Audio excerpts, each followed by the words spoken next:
Hello, everyone. Welcome to Chasing a Murderer. We are going over part 83 of Life Beyond the Grave, which is attached to the Lori Vallow case, also referred to as the Doomsday Mom. And I would like to ask if you guys enjoyed the hard work that I put into this case, this series. Please make sure that you donate at our Patreon, Chasing a Murderer. Like, subscribe, and hit the notification bell. So we left off at a point to where we're learning Lori Vallow, she's lying, she's manipulating her family, she's emptying their bank account, and she has created an incredible amount of family drama within her family. She has asked her entire family to ignore her husband, Charles Vallow, because he's cheating on her. And Charles is reaching out to several people in the family, trying to tell them, something's not right about Lori. I need help. There's only a few select people who kind of talk to him, and that would be Lori Vallow's brother, Adam Cox, her nephew, Zach Cox, and according to Zach, Melanie Boudreaux has grown quite close with her Aunt Lori. And it's around this time that they feel that she's starting to be drawn in to this group, the Indays and the 144,000. Zach says later on, because he's just now packing and preparing to move out of this house that they're living in because Lori demanded it. She's planning to get rid of all of Charles' belongings, including his underwear, move his truck from the airport before he can get home, and Melanie Gibb is by her side. Zach says that he will talk to Charles off and on, but he kind of feels like he's an undercover agent, feeling like he's a traitor to his family. And he's afraid if his family members were to see Charles' text pop up on his phone, he knew this would cause serious consequences and conflict. Shortly after this, Zach said he will only call Charles whenever he is on his way, in between two places in his car. And this would continue from January until July. But at the very end, right before the end of July, Charles is trying to reach out to Zach, but Zach isn't really calling him back. Charles is so concerned with Lori's teachings and beliefs right now, he's starting to talk to several bishops and ward leaders, trying to get Lori's temple recommend ripped away from her. We know that Lori has an obsession with the temple, and I guess he figures that the temple seems to be where most of the problem is stemming from. He really doesn't know how far her obsessions have gone.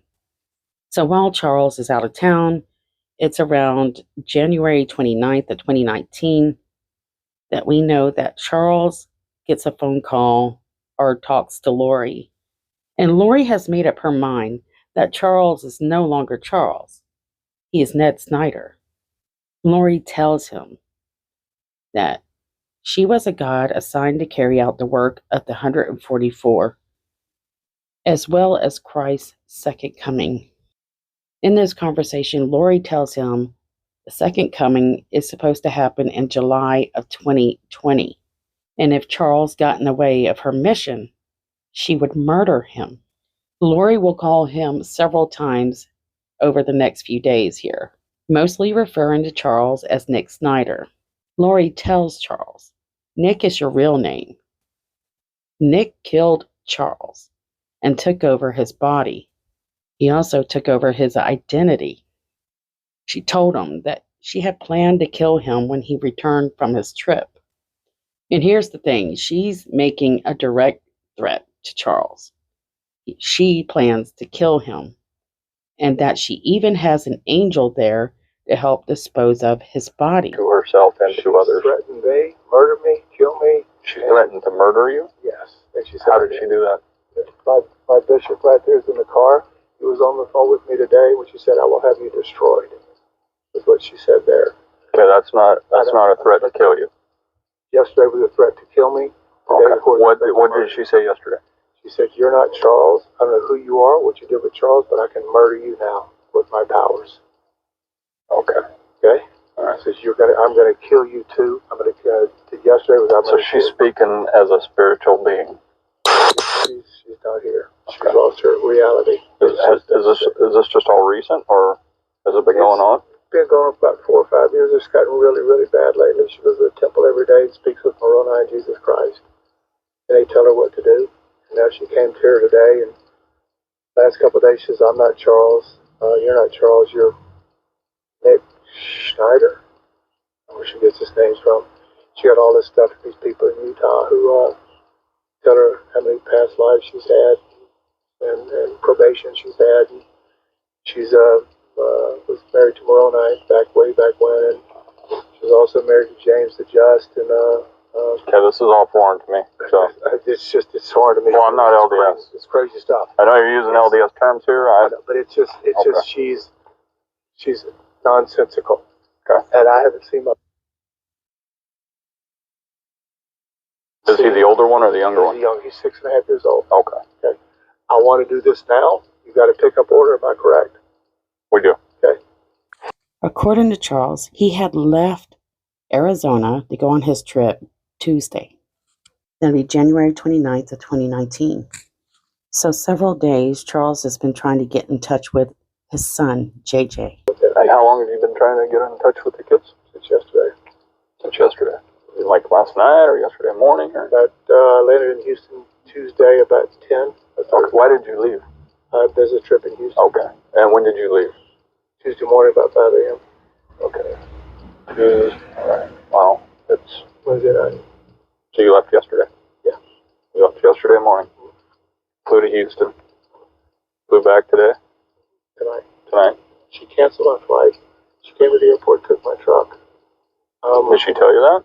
No, she knows the code. She knows where it's parked. She went. Did she go with you to the airport? No, but she's been. I go to the airport. I park 45 round trips a year. She knows where I park. I've got handicap plates because JJ's handicapped. So, did you file a stolen vehicle report with Phoenix? I know she took it. How do you know? You suspect? I suspect. Okay. I suspect. All right. I know your term. So. Okay. Yeah. But without concrete evidence, we can't say. I suspect. Okay. And she has the keys, the code. It's a Ford. The code, door code. And I just want to see my boys okay. And she's got a pickup order. I need to go. She needs to go, and I'm going to take my son. So you normally live here? Oh yeah, I live here. Okay. Yeah. All my stuff's in my house. Okay. We got a service dog in there, beautiful dog. My daughter's in the front window right there. So let me ask you this: when you came back, why didn't you just go to the home? She told me not to come near it. All my stuff is gone. Okay. I'm not stupid. She could have done anything. Okay. I thought this would be the best way to do it. With what she's gone through and what Gabe witnessed with me on the phone today, I thought it was best to have her. She's psychologically, she's gone. Something's happened to her. How old is she? 45. 45. So if we talk to her, is she going to be able to have a rational conversation with us? Oh, she will. I'm sure she will. Okay. Yeah, she's just. She'll probably tell me I'm crazy, huh? Is that what you suspect? Probably. Okay. You're a dark spirit, what she's going to tell you. Okay. I'm a dark spirit. Gabe's with me. He's our bishop. He's going to be a dark spirit. Whatever that means. That you're evil. And you said this has been going on for like 4 years? Well, it's to an extent, but it's gotten really bad the last several months. And I've been trying to ignore it because hoping it'll get better. Is she on any medications? No. Oh. She won't do medications. Has she been to the doctor? She won't go to the doctor because she's a translated being, and they would find out she's translated. She cannot be killed. She cannot die. And that's what she thinks? Yes. Okay. She's been telling you that? Yes, and Gabe too. Okay. He heard this, not just me. This isn't coming. I love her to death. This is killing me, officer. Oh, I can understand. Our 13th anniversary is next month. We've had a great marriage. All of a sudden, the last month, it just blew up. Mm-hmm. She just lost connection. According to Lori, her entire marriage nearly was hell for her. But to Charles, it didn't seem like it was hell. It seemed good. And for people looking inside to Lori's life, well, they believed that their marriage was great as well. But Lori didn't think that, and she hid it well. Now, keep in mind, I'm still working off of some old documents and research that I've done. And I guess after all these trials are over, we'll get the everything, all the documents that we need. But for now, it's very difficult to put this together perfectly right now because there's so much. But just know on January 29th, it's 2019, Lori Vallow allegedly transfers an additional $25,000 from the business account to a joint account, then to an unknown account. So we learned that she has transferred about $35,000 from their business account.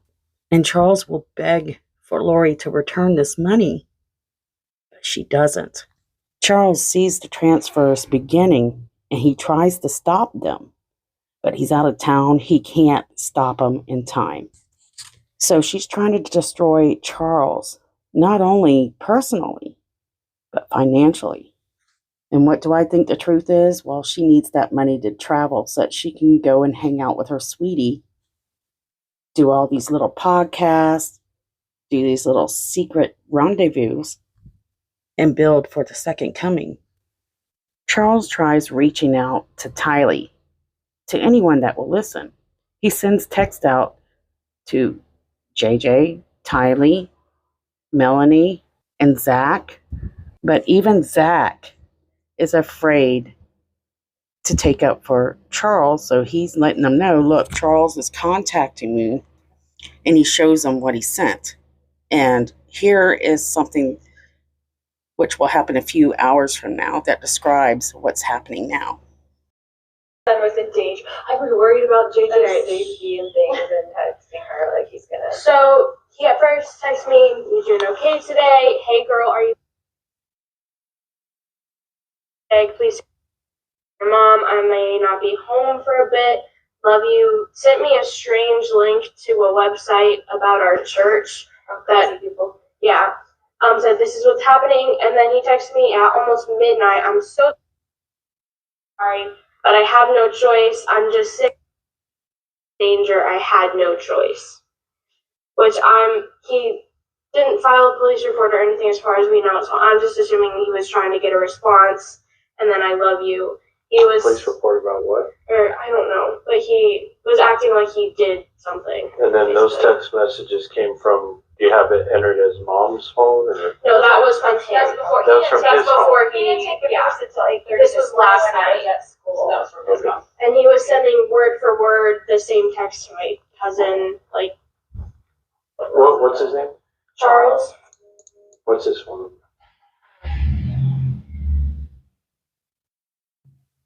For some reason, during this time, Charles believes that his son JJ is in danger. And he will say that to police, that he feels like the kids are in danger. There was a petition for an order of protection filed by Charles Vallow against Lori Vallow.